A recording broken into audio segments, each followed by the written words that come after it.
On this episode of the Barnacle Inspiration Series, we're going to be talking about Hero Factory mocks because, it's a Bismuth Christmas right now where I'm taking a lot of fan-submitted mocks and basing episodes around them, giving you some extra content. And you guys sent me a lot of Hero Factory submissions, so I thought, well, we'll just do a Hero Factory episode and continue a Bismuth Christmas within these episodes. So let's take a look at mocks from across the Barnacle community to give us some inspiration for when we next start building. The very first mock we've got today is Revamped Evo and Nex by Pixel77. These are some really fun upgrades. I love the idea of each hero having a lot more gunmetal armor, but then having little smaller bits of their own personal color. The gunmetal is really the prominent color here. To me, it reminds me of some of the classic X-Men costumes where they all share a very similar look. But actually, I guess in these circumstances, it's kind of not quite that. It's more like these costumes from the all-new X-Men comics, where they all have a unified costume, but there are subtle differences between each one. And of course, the color scheme is personalized to the specific character. So, I guess with that same principle in mind, I think it's a really interesting way to design the armor for a unified Hero Factory team. Leaning a little bit more into the gunmetal armor there, it's kind of the perfect start for that idea. And look, if you're looking for ideas for how you can reimagine a Hero Factory team, look at teams from, Marvel Comics, Star Wars, other pop culture things out there, and study the character design of those characters, and see how the people who've made them, how they've imagined each team member to be similar, how they've imagined them to be different, and the unifying qualities of, the color scheme, the armor, whatever. It's a great source for inspiration, especially for Hero Factory mocks. But focusing less on the color now and more on the actual armor itself, the way they've buffed up the armor is perfect. The armor placement feels so compact and dense, and there's not really any gaps anywhere. It's just kind of perfect. This look for the armor is always how I visualize the Hero Factory characters to look if they were in some big budget film, or reimagined to look a little bit more like Gundam, or some sort of high-end collectible or something. But yeah, these are some really solid builds. I love Evo's gun arm and the shoulder-mounted turret. Those look wonderful. And then the giant hand design that they both share, that's really fun. So yeah, some very, very solid Hero Factory hero designs here. Up next, we've got Project Bonesaw, and it's built by Harry Claxton. Now, we had two very well-built heroes before, so it's a pleasure to see a very well-made, big, scary villain character. I enjoy how in some of these photos we can see that they've got a great looking claw arm design, but then in others that claw arm is switched out for a giant saw blade, which I suppose fits the name, bone saw that this guy has. But I always love the idea of characters that can kind of switch out the weapon design on their arm. I see this as that hook is a sort of prosthetic limb that can be taken off and replaced with other weaponry. I've always thought that was a really solid idea, and it works really well here. This blaster arm is also a very nice touch, using that drill piece, but actually inverting it so the drill is pointing backwards, and then sticking a trans orange piece on the front there. Well, that's kind of the perfect way to create some sort of shooting weapon. It looks very experimental and almost a little sci-fi in nature. I kind of get the sense that they've maybe built this themselves. It's a part of their mad scientist schemes or something. But it's a good look. And the white armor on the sides there, it's a great way of tying it into the rest of the white armor that's all throughout this mock. So a bit of unity there, always appreciated. The mock also has lots of wires and these gunmetal pieces that have a greebled or mechanical texture on it. But then there's also all this white armor that rests above these mechanical details. Now I love the juxtaposition of these two textures. One's smooth, one's a little bit more rough and mechanical. And I think that's a great aesthetic for a villain. Some parts of them are armored and put together, but other parts appear to be falling apart. Yeah, this kind of mixed match look, it could be a sign of many battles, or it could actually be that the unarmored parts, the exposed areas, would be like scars or cuts or gashes that you would see on a human's body. But since this is a robot, this is just how that would translate.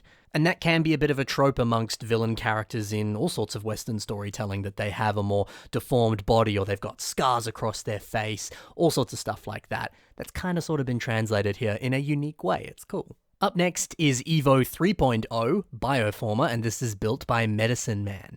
So we've got Evo reimagined with a more dragon look. But they are a bioformer, so they can use their weapons and shift up their body a little bit to transform into a dragon-like appearance here. It's a very simple transformation, but hey, there's nothing wrong with it being simple. The execution works well. It kind of reminds me of Lewa Nuva. He had his blades, which could obviously be used as blades, or they could be like angled so that they can fly. It's like a makeshift glider of sorts. And I love that play feature as a kid. Now, not much really changed. You just kind of angled the weapons in a different way. But as a kid, I didn't care that there was barely any change. I still had a great time playing with it, and sometimes that's all that matters. So it's a really nice look here, even though it's a little more subtle. Now, Evo is often seen with that lovely purple and yellow color scheme, more specifically on his 2.0 version here. Although the 2.0 version really only has purple on the core, the head, and then that little tiny spike there on the shoulder. But that's not much purple, is it? So it's nice to see a lot more purples being used here. It's a very striking and very fitting color scheme, especially when it's used in conjunction with this dragon transformation idea. Some good stuff. Up next is another 2-for-1 deal. This is 2010 Breeze and 2012 Stringer as revamps, and these are built by Shipmaster. So in the email, they mentioned that these were, well, the intention with this revamp was to take the essence of the characters, but build like a definitive version of the character that distills all those qualities into an awesome epic version. And honestly, I think that's always my favorite way to do a revamp. Like, sure, you could revamp a character and be like, I'm going to build it in a cyberpunk style or a steampunk style, or what if Onawa was a bad guy, or something a little bit more like fun and different like that. But yeah, just this style of revamp, personally, I think it's my favorite, and I think it often produces some of the best results. That's my personal opinion. You might disagree, and that's totally okay. Anyway, with these revamps, I think they nailed that idea. Stringer, I think, is my favorite of these two. The trans dark blue and the black combo, it worked well on the original set, but I think it just looks electric on this mock. I say electric as just a way to describe it, but I think there's also kind of that element of electricity to this almost, you know.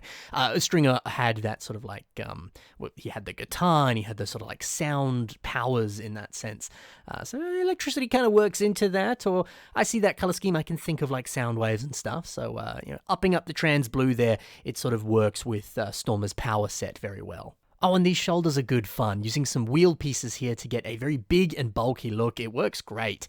It's a bit of a bold choice to use those black wheel pieces for shoulders. You don't see it every day, but hey, sometimes a bold choice like that, that's a bit more in your face and out there and different, that's what makes a character design stand out. So with that in mind, I think it works really well. The Breeze revamp is awesome, a very nice sleek aesthetic to this version of the character, and it fits very well. The mask to me has always had some very sharp lines to it, which implied that sleek, speed-like element to the character.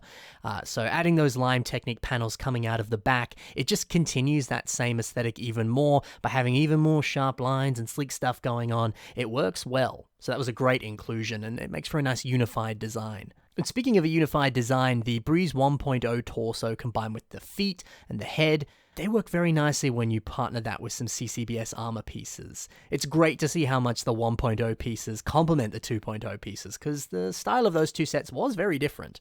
But the combination here is just perfect. So from one Breeze revamp to another, we have Breeze on a bike built by TV Rest. Now, there's certainly a lot of similarities between these two revamps of Breeze, but these buffed up shoulders, they are a great inclusion. The Hero Factory foot pieces as shoulders, they blend into the torso in a way that feels so natural and seamless. It's not forced, it just works. And the inclusion of a lot more silver and a couple light bluish grey parts too, that adds the perfect level of contrast to her black and lime colour scheme. It's just wonderful. But all that fails in comparison because she has a bike.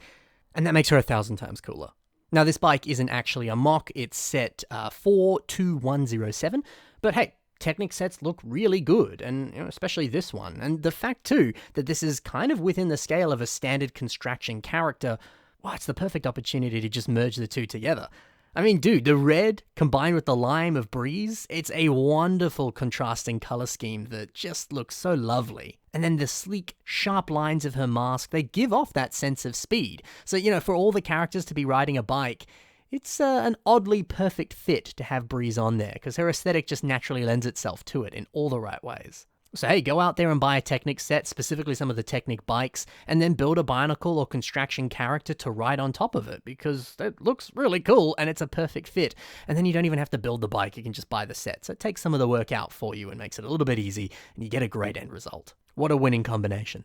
That's it for this Hero Factory episode of the Bionicle Inspiration series. Hopefully you've got a few ideas for some future Hero Factory related characters, or hey, maybe some of these ideas have given you ideas for Bionicle characters or other construction themes as well. Inspiration works in mysterious ways, so whatever ideas you've got, hopefully you can pick up your pieces soon and get building.